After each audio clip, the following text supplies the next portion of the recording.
Auzubillahiminash-shaytanir-rajim. Bismillahir-rahmanir-rahim. Assalamu alaikum to my dear students. I hope all of my students and people who are watching me, you will be fine.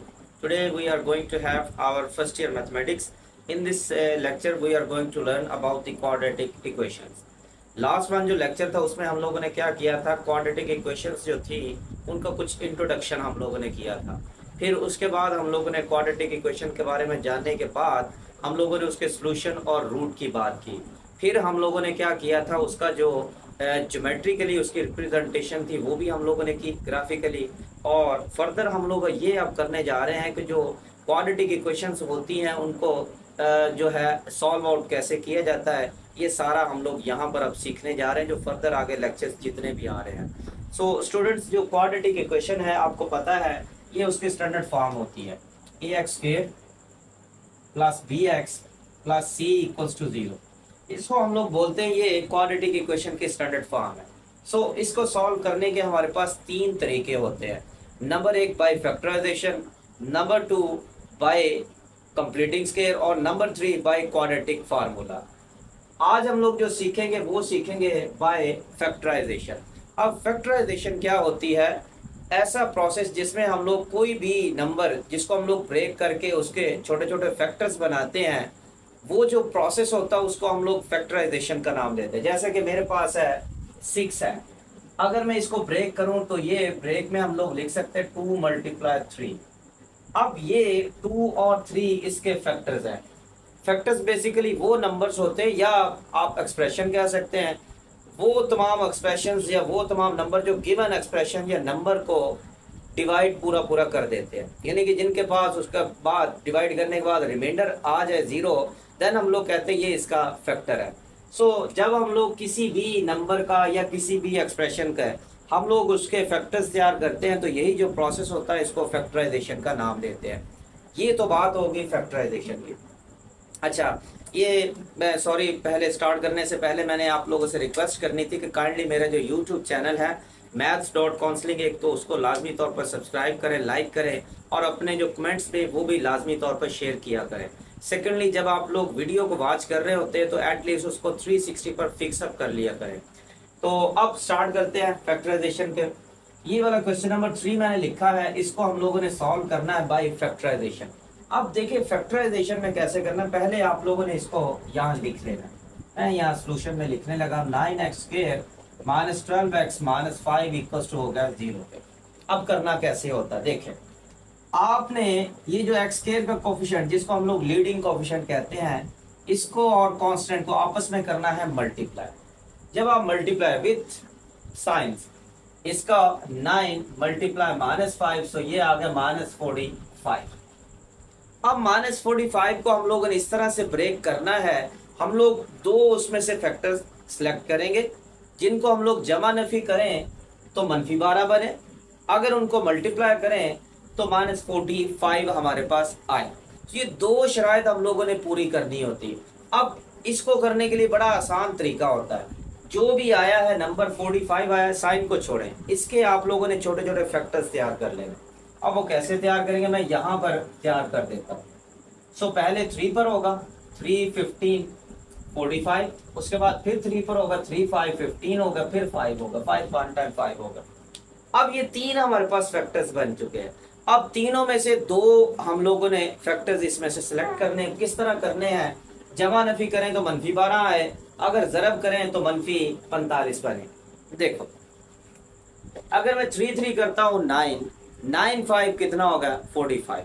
अच्छा 9 और 5 को multiply करें 45 तो बन रहा है, एक तो शर्त पूरी हो रही है, लेकिन नेगेटिव किसको रखे, नेगेटिव किसको रखे, कोई भी इन दोनों में से नेगेटिव हम लोग रख लें, 9 को रख लें या 5 को रख लें, -45 बन जाएगा। अब दूसरी शर्त -12 भी लेकर आना है, अगर 5 में 9 और 5 को ऐड करते हैं तो 14 बनता है, 9 में से 5 को माइनस करते हैं तो 4 बनता है, या हम लोग -9 + 5 कर दें तब -4 बनता है।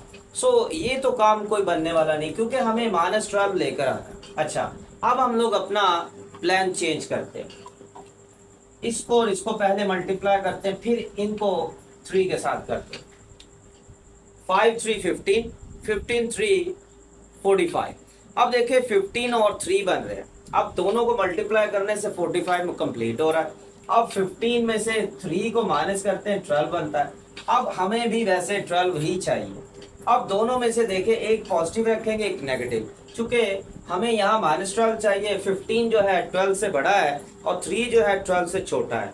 हम लोग ऐसा करते हैं जो 15 के साथ साइन है वो नेगेटिव का लगा देते हैं क्योंकि यहाँ पर नेगेटिव का साइन है। सो अगर मैं -15 मल्टीप्लाई 3 करता हूँ तो -45 भी बनता है। ये दोनों ही कंडीशंस यहाँ पर फुलफिल हो रही हैं। तो इसका मतलब -15 और 3 हमारे पास सूटेबल है। तो यहाँ पर मैं लिख देता हूँ 9x² -15x plus 3x -5 equals to किसके हो गया 0 के। अब हमारे पास इन दो को हम लोग अलग कर लेंगे, इन दो को अलग कर लेंगे। इन दोनों में से अगर कॉमन देखा जाए तो ये बन रहा है 3x। सो 3x कॉमन आ गया। सो 3 3 9 और एक x इसमें से निकाल दो तो एक x बच गया माइनस ये वाला x खत्म हो गया। अच्छा, जब हम लोग कॉमन निकालते हैं तो अंदर वाली सारी टर्म्स को डिवाइड करते जाते हैं। जैसे इसको इस पर डिवाइड किया तो 3x, इसको डिवाइड करेंगे x से खत्म 3 5 15 हो गया प्लस इनमें से कॉमन कोई नहीं है तो इसमें से 1 हम लोग निकाल देते 3x -5 equals to 0। 3x -5 3x -5 तो ये आ गया कॉमन, बाकी बच गया 3x प्लस 1 इक्वल हो गया 0। अब हम लोग देखें दोनों का प्रोडक्ट 0 के इक्वल है, इसका मतलब ये भी 0 हो सकता है और ये भी 0 हो सकता है। सो हम लोग दोनों को 0 के इक्वल रख लेते हैं। 3x -5 equals to 0, 3x plus 1 equals to 0। यहाँ से 3x इधर ही रहा और 5 को इधर शिफ्ट करके पॉजिटिव कर दिया। यहाँ से x आ गया 5 डिवाइडेड बाई 3। अगर इसकी बात की जाए तो 3x एज इट इज आ गया, 1 को इधर शिफ्ट किया माइनस को हो गया। सो x हमारे पास आ गया -1/3। तो सोल्यूशन सेट हमारे पास बन जाएगा -1/3 5/3। सो ये हमारे पास आ गया इसका सोल्यूशन सेट। अब चूंकि ये क्वाड्रेटिक थी, इसका ये सेकंड डिग्री इक्वेशन थी, इसके दो ही हमारे पास रूट्स निकले थे। सो लिहाजा हमारे पास दो ही रूट्स आए। उम्मीद है आपको इसकी समझ आई होगी। अब हम लोग इसका नेक्स्ट जो क्वेश्चन है वो करते हैं।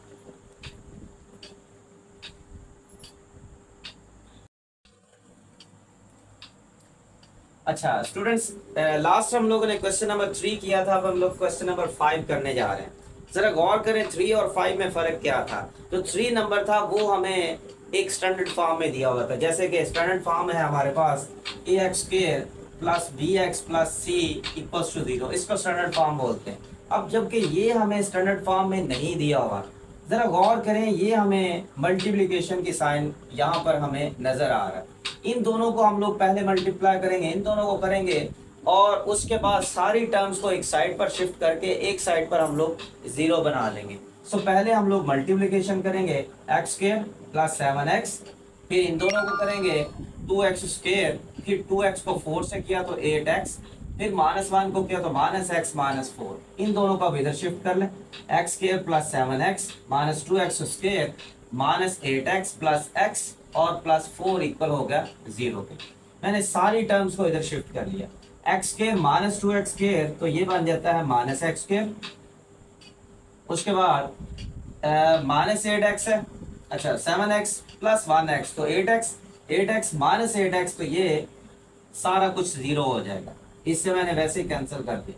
बाकी जो हमारे पास बचा +4 इक्वल किसके हो गया 0 के। अब ऐसा करते हैं कि माइनस हम लोग कॉमन निकालते हैं। फर्स्ट वाली कोशिश करते हैं कि जो x² वाली टर्म है वो हमेशा पॉजिटिव रहे। सो नेगेटिव से मल्टीप्लाई करेंगे, ये नेगेटिव पॉजिटिव होगा, ये नेगेटिव रहेगा बराबर 0। अब इसके मजीद आप लोग फैक्टर्स तैयार कर सकते हैं। a² -b², इसको लिख देते हैं x² -2 का स्क्वायर इक्वल हो गया 0 के। सो a² -b² इक्वल होता है a plus b, a minus b। तो इसको हम लोग लिख देते हैं x plus 2 into x minus 2 equal हो गया 0 के। सो x प्लस 2 भी 0 के इक्वल हो गया और x माइनस 2 भी 0 के इक्वल हो गया। सो यहाँ से x देखा जाए तो -2 आ गया और यहाँ से x आ गया +2। अब सोल्यूशन में हमारे पास आ गया, सोल्यूशन सेट हमारे पास होगा -2 और +2। ये हमारे पास इसका सोल्यूशन आ गया। नेक्स्ट हम लोग इसी टाइप पे एक और क्वेश्चन करते हैं।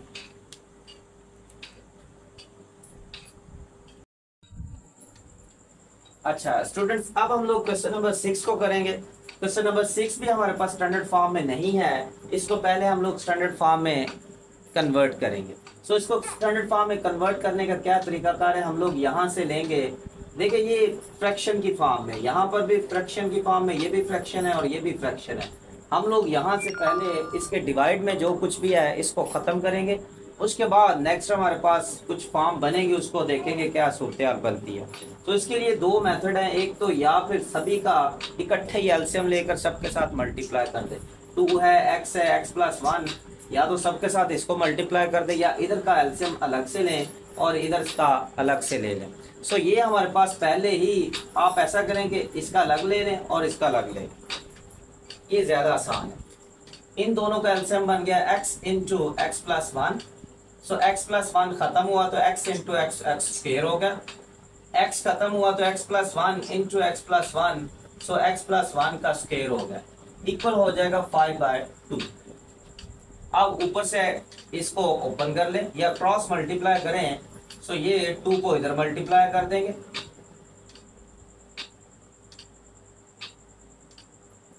मैं यहाँ पर स्क्वायर ब्रैकेट डाल देता हूँ क्योंकि अंदर भी राउंड ब्रैकेट मैंने यूज किया है। 5 को इससे मल्टीप्लाई कर दे, 5x इंटू x+1। अब इस अंदर जो वैल्यू है उसका स्क्वायर ओपन करेंगे, सो x स्क्वायर प्लस इसका स्क्वायर ओपन करेंगे तो x स्क्वायर +1 + 2x हो जाएगा, यानी कि a square plus b square plus 2ab। इस 5x को अंदर मल्टीप्लाई करेंगे तो 5x स्क्वायर, 5x को 1 से करेंगे तो 5x बना।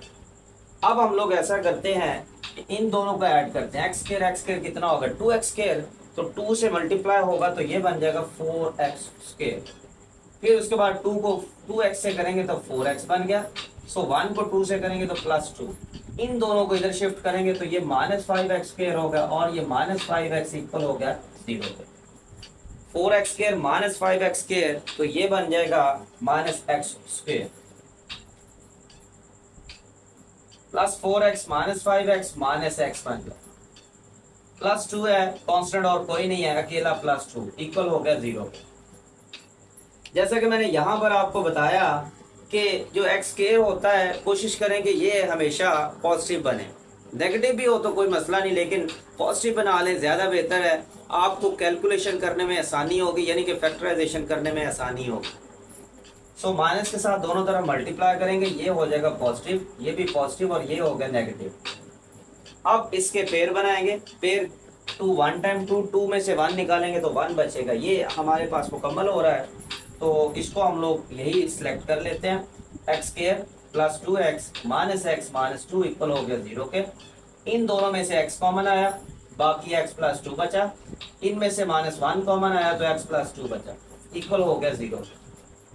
x+2 कॉमन आ गया और x -1 बच गया, इक्वल 0 के। x+2 भी 0 के इक्वल हो गया और x -1 भी 0 के इक्वल हो गया। क्योंकि दोनों का प्रोडक्ट 0 के इक्वल है तो इसका मतलब इन दोनों में से कोई एक 0 हो सकती है, इसीलिए मैंने दोनों को ही 0 के इक्वल रख दिया। तो यहाँ से x हमारे पास आएगा -2 और यहाँ से x आ जाएगा +1।